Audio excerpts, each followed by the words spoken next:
Iran appears to be standing down, which is a good thing for all parties concerned and a very good thing for the world. No American or Iraqi lives were lost because of the precautions taken, the dispersal of forces, and an early warning system that worked very well.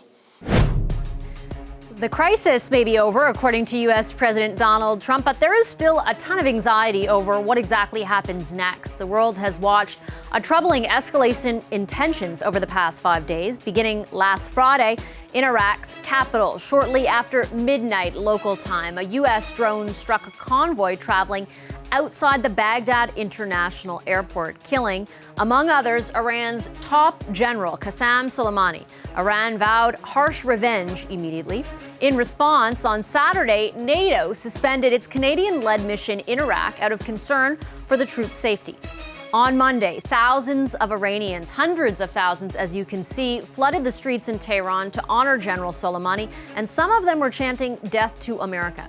Canada then announced additional precautions on Tuesday, moving some of its troops out of Iraq and into Kuwait for their own safety. Then, early this morning, local time, Iran launched more than a dozen ballistic missiles against 2 military bases in Iraq that are home to U.S. and coalition troops. One base in Erbil hosted Canadian personnel.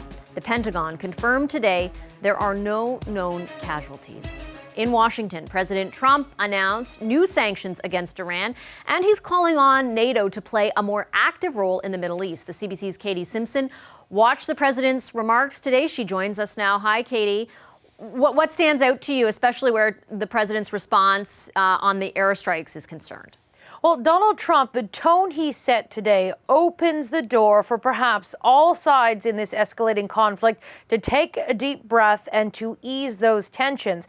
As you mentioned, there were no American casualties as a result of this attack, this retaliation by Iran, and that provides a little bit of breathing room for the Americans to consider their next options. Donald Trump waited. He did not address the American public immediately in the aftermath of that attack last night. He waited until the next day, and he delivered a very carefully worded and scripted out response to deliver a clear message. He said that there are going to be new sanctions on Iran. He warned Iran about its actions in the Middle East, and also called on American allies to step up and help in this ongoing situation. Today, I am going to ask NATO to become much more involved in the Middle East process. The civilized world must send a clear and unified message to the Iranian regime. Your campaign of terror, murder, mayhem will not be tolerated any longer. Donald Trump has long called on NATO to step up and first of all, NATO member countries to step up and actually reach their funding targets. It's something that Donald Trump has challenged Justin Trudeau on very publicly and privately as well. It's an issue that Donald Trump does not shy away from. But again, the main takeaway from this is that Donald Trump has sort of opened the door with his tone today that perhaps there can be an easing of those tensions. Iran suggesting that it does not have any further retaliation lined up against the United States. But again, experts would warn that perhaps it wouldn't necessarily be something that would be as bold as what happened yesterday, but perhaps something that is more underground. But at the same time, there is an opportunity here for all sides to take a deep breath and possibly take a step back from those escalating tensions. President Trump today, Katie, and initially talked about the reason for killing General Soleimani, said that there was evidence of some sort of imminent attack that Soleimani was coordinating. Lawmakers on Capitol Hill were to be briefed today on much of that. What are you hearing where those briefings are concerned? Well, when lawmakers emerged from those meetings, there was a very strongly partisan response. Democrats criticized the Trump administration, saying they did not see the evidence or the proof they were hoping to see that would justify the killing of Iran's top general. Some Republicans saying the world is safer as a result of what the Americans did and what they learned at the briefing. However, there's one Republican senator who emerged from that briefing and absolutely fiercely criticized the Trump administration, saying he wasn't given the information he needed to make his own assessment, and that he didn't like that the Trump administration was telling lawmakers that there can't be any public squabbling about this because it makes the United States look weak. But have a listen to what lawmakers said. It mostly fell along partisan lines. My reaction to this briefing was it was sophomoric and utterly unconvincing. And I believe more than ever, the Congress needs to act to protect the constitutional provisions about war and peace. The information that was shared was both compelling and decisive.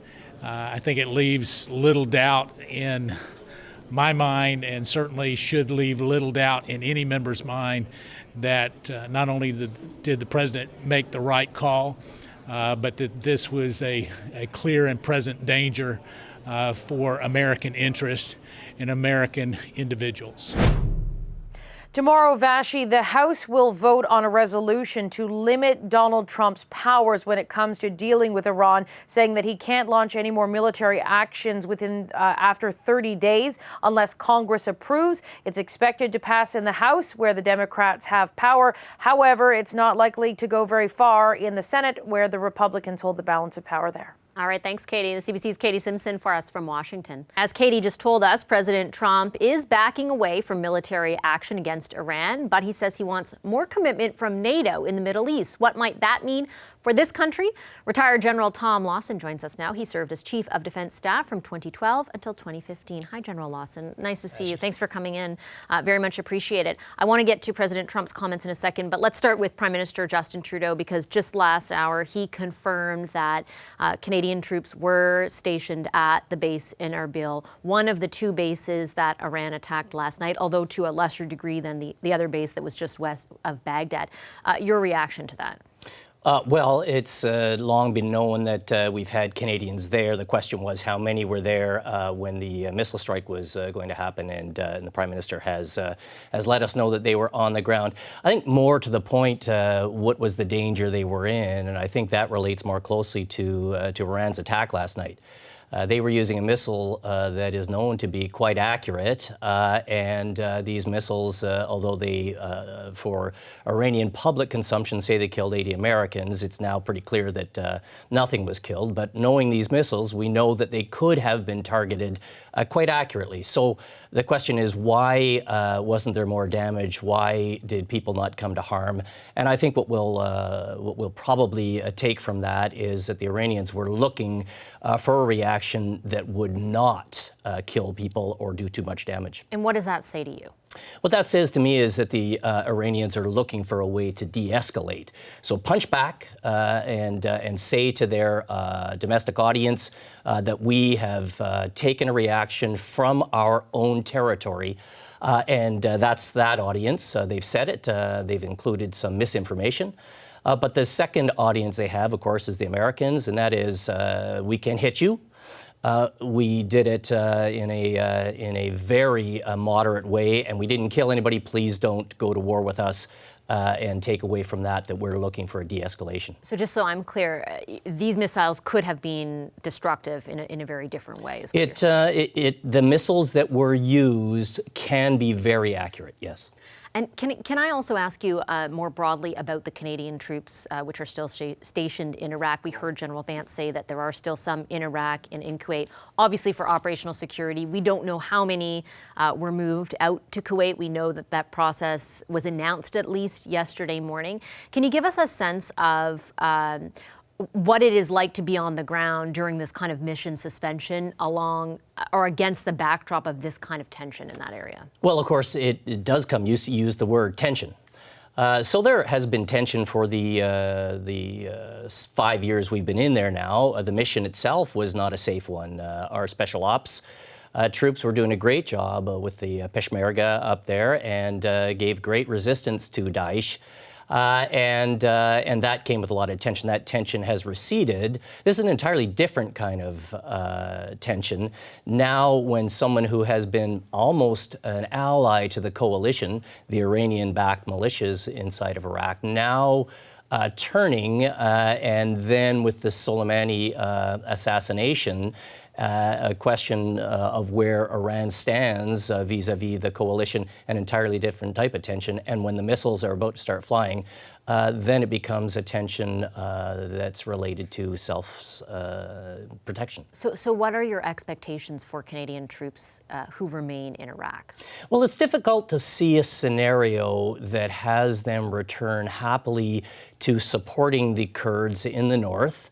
And just as tough to figure out what kind of scenario could return the NATO mission out of Baghdad to supporting better outcomes for Iraq. And the reason for that is for the 5 years that we've been kind of alongside the Iranian-backed militias against Daesh, we had a common enemy. So the enemy of my enemy is my friend. But even back in 2014, we were wondering, how will this turn out?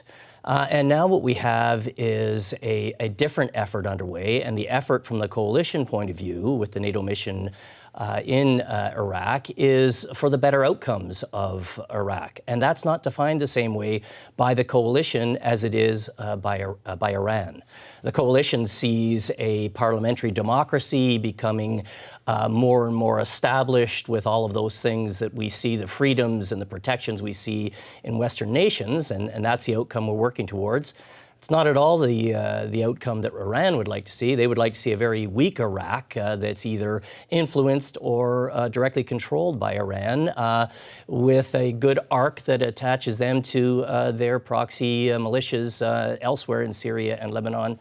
And Hamas, of course. So you don't see the resumption of these missions? It's very difficult. And then to tie that to President Trump's comments today, where he's expecting more from NATO. Of course, NATO is a good, strong alliance, and they seek good outcomes that the Americans seek for Iraq. But before they respond to that request, they're going to want to know the probability of successful outcomes for their troops. And how nefarious a concept do you think that is, given what you just finished describing? I think what would have to happen is Iran would have to have some sort of assurance that good things will come their way if indeed they get their backed militias, the Shia militias in Iraq, to lay off the coalition. And I think that would have something to do with a resumption of the nuclear deal with Iran. Which almost seems impossible given President Trump's rhetoric. Of course, there are nations, close friends of ours, who support it, the French, the Brits, the Germans, but it is difficult to see how the Americans would once again resume that. Let me ask you a little bit outside the domestic political or domestic arena. We heard, for example, the Prime Minister be asked very directly whether or not he expressed any sort of concern to President Trump around the decision that the president made to kill General Soleimani. There's a lot of discussion, as Katie was mentioning, in the United States about the evidence or the presenting of the evidence that has been cited by the administration as cause for doing so. What did you think of the Prime Minister sort of hedging on and not saying anything really about if he was critical of that decision? Well, I think it's indicative of a couple of things. Whenever you have a coalition, they're very tough things to hold together, and the Americans have become very good at it over the years. One of the ways you do that is you consult amongst all coalition partners at all levels, political, military, everywhere. And in this case, and normally when a big decision is taken, then you will see the leaders of those nations, the leaders of the coalition military, all speaking with one voice. What you heard after this attack, after this assassination, was silence. You heard coalition leaders, like our own Prime Minister, pleading for a de-escalation, but almost nothing else. It suggests that the Americans moved ahead with this action without a proper consultation, perhaps even without informing, and it leaves all the coalition leaders in a very tough spot. I think likely the American coalition military leaders are continuing to do a great job, to keep the coalition military in line, but that can only work for so long before the political outcomes be questioned. Okay, I have to leave it there, but thank you for your insights as always, Pleasure. General Lawson. Appreciate your time today. That's former Chief of Defense Staff, General Tom Lawson. Hi, I'm Vashi Capellos, host of Power in Politics. See more of our show by subscribing to the CBC News channel or click the link for another video.